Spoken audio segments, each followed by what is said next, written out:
Magandang umaga po. Narito na po ang magiging lagay ng panahon ngayong umaga ng Lunes, July 13, 2026. Pero bago yon, baka pwedeng palike and share naman ng video na ito. Comment ka na rin kung taga saan lugar ka para malaman natin kung hanggang saan umabot ang video na ito. Huwag mo din kalimutan na mag-follow at mag-subscribe sa ating Facebook page at YouTube channel. Sa kasalukuyan na tayong sa pag-asa, Southwest monsoon o hanging habagat ang patuloy na nakakaapekto sa may Luzon at Visayas. Dahil dito ay asahan yung bahagya hanggang sa maulap na kalangitan na may kalat-kalat ng mga pagulan at thunderstorms. Habang mga localized thunderstorms naman ang aasahan sa nalalabing bahagi pa ng ating bansa.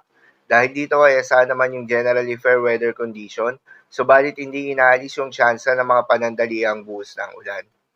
Samantala may binabantayan ngayon na low pressure area sa labas ng Philippine Area of Responsibility at nasa medium chance na ito o nasa katamtaman na yung chance na maging isang ganap na bagyo within the next 24 hours. Uli nga itong namataan sa layong 1,600 kilometers silangan ng Eastern Visayas.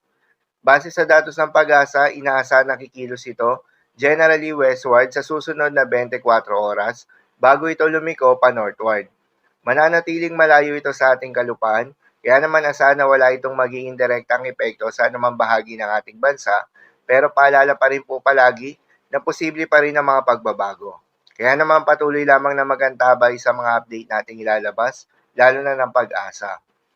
Para naman sa magiging lagay ng panahon ngayong araw ng Lunes, dahil nga sa epekto nitong southwest monsoon, asahan sa Metro Manila, Ilocos Region, Cordillera Administrative Region, Western Visayas, Zambales, Bataan, Tarlac, Pampanga, Bulacan, Cavite, Laguna, Batangas, Rizal, Occidental Mindoro, Oriental Mindoro, Romblon at Palawan ang maulap na kalangitan na may kalat-kalat ng mga pagulan at thunderstorms. Posible ang mga pagbaha o pagguho ng lupa due to moderate to heavy rains. At sa nalalabing bahagi ng Luzon at nalalabing bahagi ng Visayas, ay asahan naman yung bahagyang maulap hanggang sa maulap na kalangitan na may kalat-kalat na mga pagulan o thunderstorms na dulot pa rin ng southwest monsoon. Posible rin na mga pagbaha o pagguho ng lupa during severe thunderstorms. Habang sa buong bahagi ng Mindanao ay asahan rin yung bahagyang maulap hanggang sa maulap na kalangitan na may kalat-kalat na mga pagulan o thunderstorms na dulot naman ng mga localized thunderstorms. Posible rin na mga pagbaha o pagguho ng lupa during severe thunderstorms. Madalas nabobo ang mga thunderstorms na ito tuwing hapon o gabi na nagtatagal ng 1 hanggang 2 oras. Kaya naman ingat sa mga posibleng banta ng pagbaha at pagguho ng lupa, lalong-lalo na sa mga lugar na inuulan na noong mga nakaraang araw pa. Para naman sa magiging lagay ng mga dagat baybayin, ayon sa pag-asa ay wala na tayong nakataas na gale warning sa anumang seaboards ng ating bansa.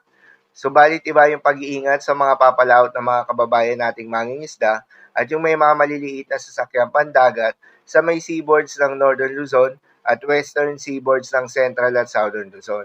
Dahil posibleng makaranas ng katamtaman hanggang sa malo na karagatan. Habang sa nalalabing seaboards ng ating bansa, ay asahan naman yung banayad hanggang sa katamtaman ng mga pag-alon. So yun lamang po para sa lagay ng panahon ngayong araw ng Lunes. Keep safe everyone.